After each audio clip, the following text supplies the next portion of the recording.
اینجا حمایه مردم بسیار به کار هستند. حمایه از این که ما با مردم باید کار کنیم. من موافق هستم، ما در جایی که با مردم کار میکنیم در اونجا امنیت بهتر شده و این یکی از پالیسی های حکومت است که فعلا برا گرفته که با مردم کار کنیم و مردم شریک امنیت بسازیم. ولی طالب از زور کار میگیره و عمود طالبایی که یک وقت کم از کم یک اصول مراعات میکردن امروز نیست.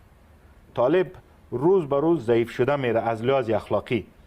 حکومت یا نظام روز به روز بهتر شده میره، چون اینجا معرف وجود داره، پونتون وجود داره، مردم تربیه میشه، بالاتر میرن از لحاظ اخلاق و از لحاظ نظام و از لحاظ نظامداری. طالب نفری که می جنگید که به یک چیز عقیده داشت کشته شد.